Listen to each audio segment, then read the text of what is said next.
We are Ole Miss Rebels.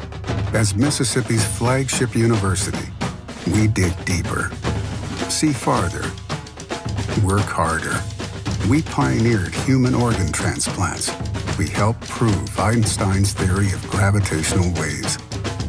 We are conducting life-changing research that solves the problems of today. We are Ole Miss, transforming lives and the world. Welcome to the POMcast with Stephen Willis. Now we're going to do things a little different. We are going to provide an honest look at Ole Miss athletics for the fan, by the fan, and of the fan. That is what we do. Hell be to me.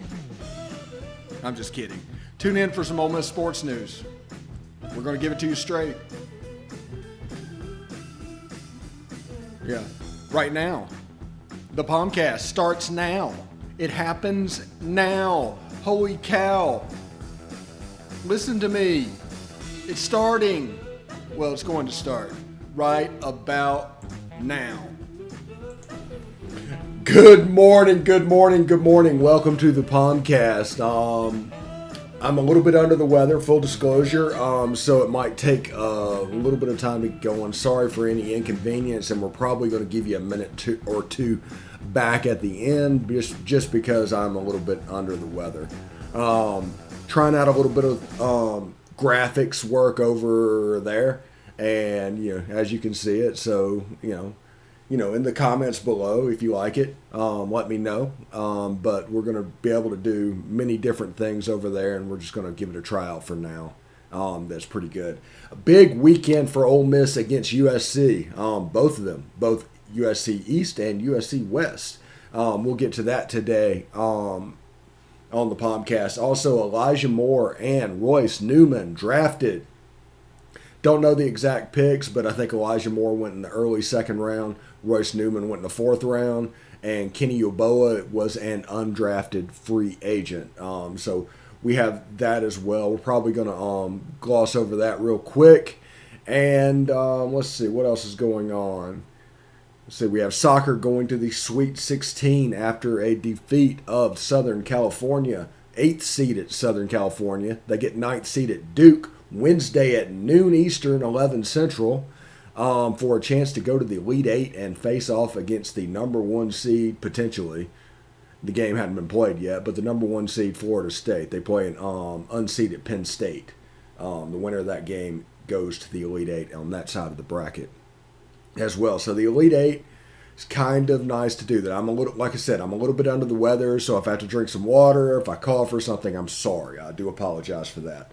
You can catch us, by the way, on Twitter at The Stephen Willis and at The Rebel Walk. You can catch us on Facebook at facebook.com/POMcast or at the Rebel Walk Facebook page. We just started that today. Got that hooked up and set up. So we're going to have to change our graphic over there to the right. I forgot to do that today, but we'll try and get that done. You can catch us on YouTube at Positively Ole Miss and at Willis Digital Media. Also, you can catch us on Twitch at Positively Ole Miss, all one word, and Willis Digital Media, all one word as well. Also, podcast-wise, huge month. Broke the record for the most streams in a month. Thank you very much for that. And we are well on our way to breaking it again. So that's pretty exciting. Over the weekend, the podcast streams were about 1/5 of the record amount. It was a huge weekend. A sweep against South Carolina will do that, apparently. So I'm excited about that. And we're on Apple Podcasts, Google Podcasts, Stitcher, Spotify, SoundCloud, TuneIn Radio, iHeartRadio, and Pandora. We're also on minor podcatchers. But if we took all the time to name them off, we would be here all day. And this is only a maximum 30-minute show. So we have that going for us, which was lovely. So our drop frames, our CPU usage is about where it needs to be. That's awesome.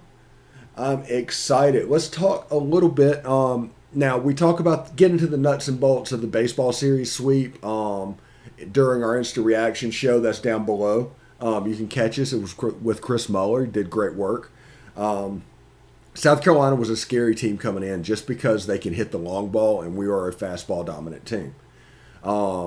Other than Wes Clark hitting a home run that I don't think has landed yet, we did a fairly good job against those bats. I think a couple of times the ball left the yard, but not many of them. I think Gunnar Hoagland and Doug pretty much shut them down.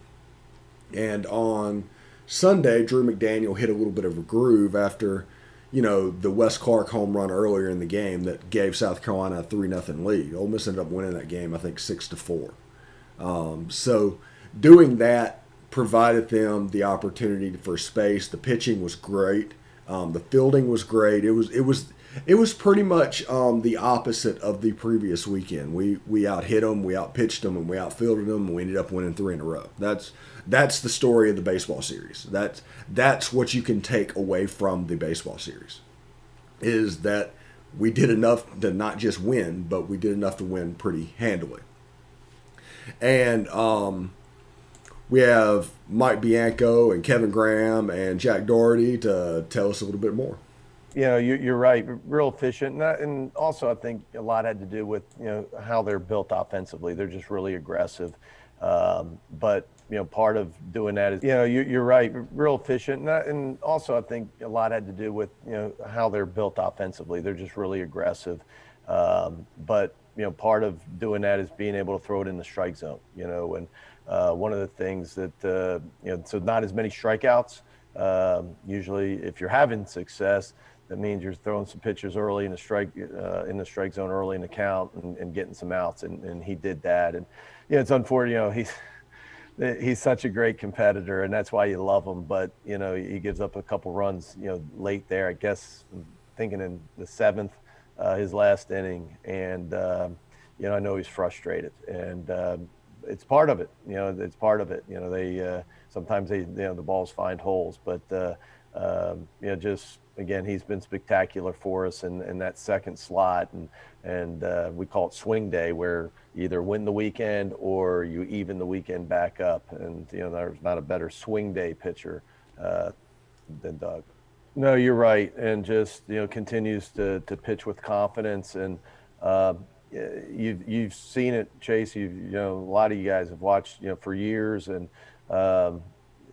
you need things to have a good year. You need some guys that you weren't counting on, not necessarily guys that were redshirted and come out of redshirt and do that kind of things, but guys that weren't part of the media interviews early in the year, and then you wake up and they add some pieces. So a guy like Jack, we've won 4 in a row conference games, and he's been huge in 2 of those wins, and he's pitched 3+ innings in both of those wins. And so another great night tonight with really good stuff, a really alive fastball that was 90 to 92, 93, but I think even played up from there, because he's got one of those balls that's got a lot of vertical break on it, it has a lot of ride to it, and then threw a slider in there. And then again, like Doug, we were just talking about, a lot of first pitch strikes or was in a 1-1 count, and just really favorable counts that allowed him to just kind of cruise there through about 3 innings.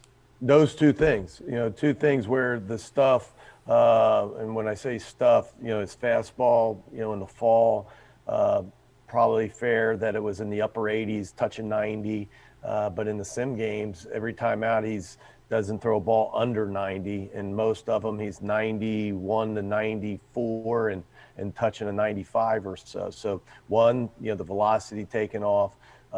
Number 2, the slider continuing to improve, where probably in the fall, he's really worked with Coach Lafferty a lot in the bullpen to sharpen up the slider. The slider was, I want to say, somewhere in the mid 70s, and now it's a low 80s pitch for him.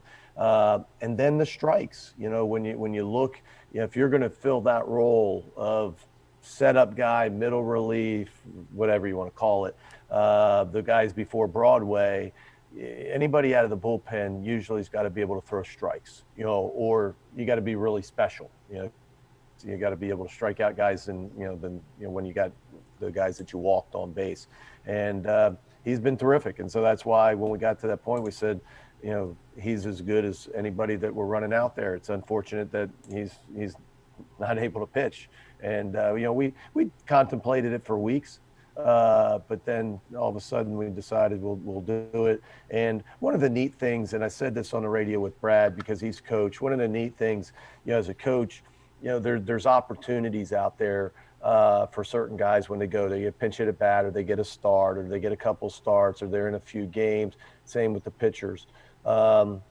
And it's really cool when kids make the most of the opportunity. And it doesn't always happen. And sometimes it's not even their fault. But to watch guys, pitch out there, which it's much harder, with 10,000 people in the stands against another team from the Southeastern Conference, the same way they were pitching, just against Tim Elko and Kemp Alderman and Hudson Sapp and other guys in a sim game with nobody in the stands, and to be able to take that and do it when it's for real with uniforms on, that's really cool to watch, and really proud of him.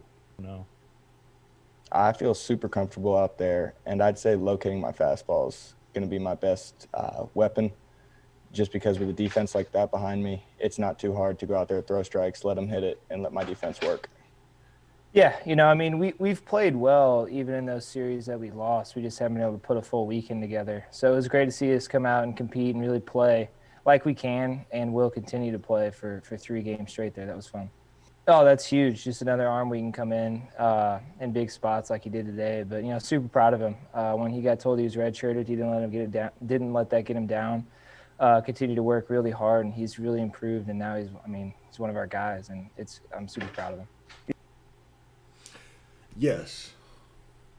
Super proud of him. He pitched a great LSU 3.1 that allowed them to really get back in that game. That comeback doesn't happen without him putting zeros up on the board. He did the same thing whenever he came in against South Carolina, and they're dangerous bats with a fastball team and a home run team, and it could have gone squirrely really quick, but he did a really great job. Also, just want to let you know that you've probably seen the player of the series graphic over there. We're testing out putting graphics in that window. It was a really cool moment with Tim Elko going up and getting a pinch hit at bat. I realize he popped out. I realize that's technically an 0 for 1. But the game was basically at that point really put to rest. I didn't think Ole Miss was going to lose that game. And I didn't think Ole Miss was going to lose any of the game once it got going, because Ole Miss was so far just superior to them in the way they played. So, you play really well, you're probably going to win the game. But that situation with the crowd and everything, and just missing a home run, I'm talking probably a half a centimeter away from that ball going about 450 feet. So that would have been really cool to see, but it was a nice gesture. But that's what the graphic looks like. We're going to play around with things and see if we can find a way to incorporate that a little bit more. We're just going to see how it goes. But Ole Miss has, a few weekends left. Next weekend they go to College Station. Tonight they play Arkansas State at home. This is midweek tonight. But this weekend they go to College Station. Next week a free shot against Vanderbilt, against Leiter and Rocker and the boys, coming into Oxford. And I believe at this point Vanderbilt is only a game ahead of them. I think State's a game ahead of them, and Arkansas is leading by 2 games ahead of them. So Ole Miss, even though they struggled for 4 weekends in the middle, lost 4 straight series, they're still in this. They're definitely still in this. And if they can take advantage of their free shot against Vanderbilt, they'll be in the national seed conversation. Because they play 3 games on the road against the team with a losing SEC record, 3 games at home for a free shot against Vanderbilt, 3 games on the road against the team with a losing SEC record. Take care of business, and you will be in good shape. Real quick, I forgot to do this off the top. Hit the Vault Society on the Ole Miss Athletics Foundation website. I'll tell you the website in a minute. Basically, the big push right now is Vault Society support, which is a 5-year commitment of support. Membership starts at $5K a year, and there's a benefit chart on the site. All gift to Ole Miss between now and June 30th will receive triple points. Red points are non-deductible and go towards priority seating. Blue points are 90% tax deductible and go towards non-home ticketed games. That'd be postseason, bowl games, neutral site, etc. Like when we go to Atlanta and play Louisville Labor Day, that would be a Blue point game. Look it up at give2athletics.com. Again, that is give2athletics.com. We're going to take a short break, and when we come back, we're going to talk a little bit about soccer. We're going to talk a little bit about the draft, and then we're going to get out of here because, I need to recover. So if you have any questions, everything, hit them up in the comments below. I'll try to get to them over the course of the day if I notice it. And we'll keep the conversation going. Also, I'll tell you about my Discord whenever I come back. Anyway, hotty toddy.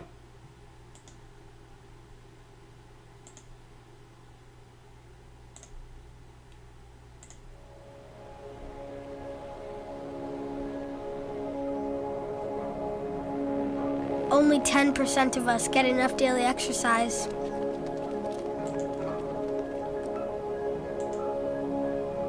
And that number is dropping.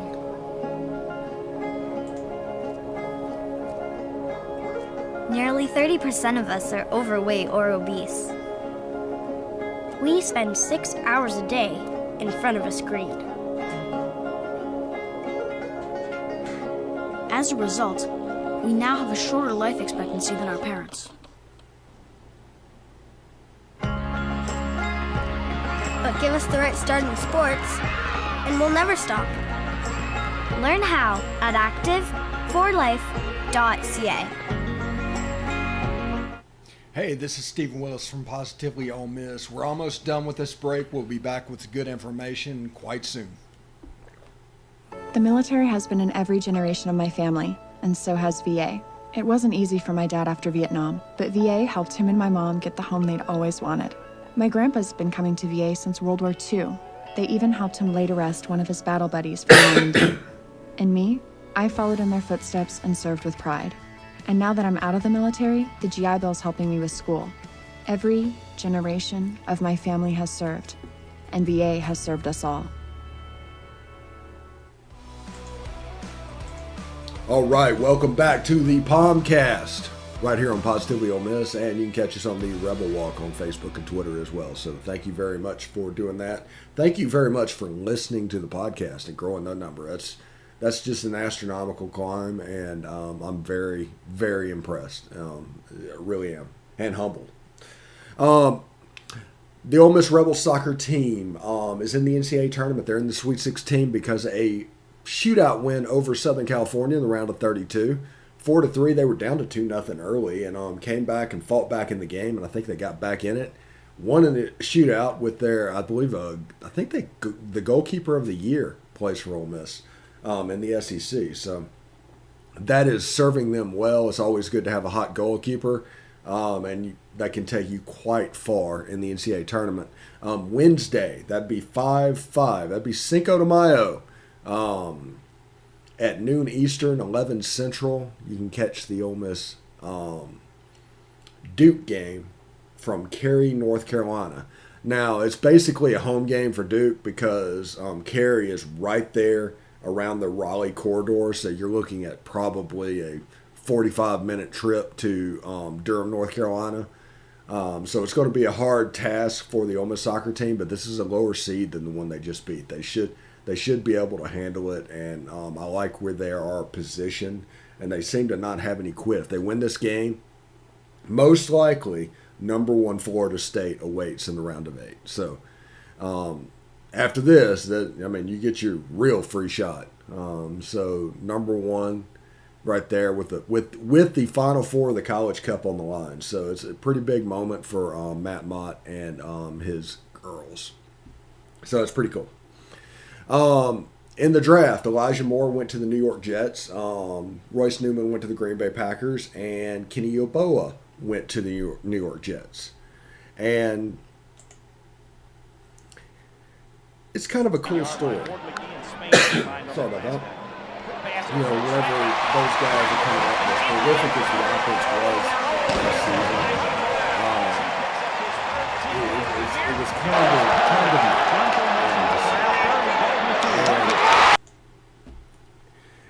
that there's plays that are made and everything, and I'm looking forward. Everybody's talking about Elijah Moore fitting that offense. I'm looking forward to seeing how Kenny Yeboah fits in that offense, because there's a chance for him to make a little bit of some waves up in New York or New Jersey with that offense. I mean, they have Denzel Mims, and they picked up Corey Davis in free agency, I believe, and Elijah Moore in the slot. So that's a decent trio of wide receivers. And you add a tight end in there, they could be quite dangerous. And next year they're just looking for, that running back guy that can be the bellwether. And Royce Newman going to Green Bay, it just fits. Whenever that pick was announced, I was like, well, that makes sense. He's a guy that is going to do quite well in Green Bay, and I'm kind of looking forward to see him grow and develop and follow his game and take it to the professional level, what he's doing. Now, we talk about Lane Kiffin and the pro mindset that Ole Miss football does.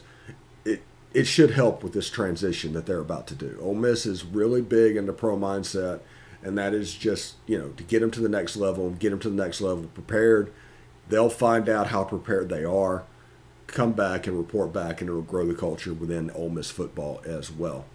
So they picked that up with this one. So the College Cup, covered that. We covered the baseball sweep a little bit. And not today, it's tomorrow. Tomorrow is the midweek baseball game. I'm trying to make today Tuesday. Today's Monday. I told you, I'm a little bit under the weather. But thank you very much for watching. And we'll be back tomorrow to do another POMcast. And until then, hotty toddy.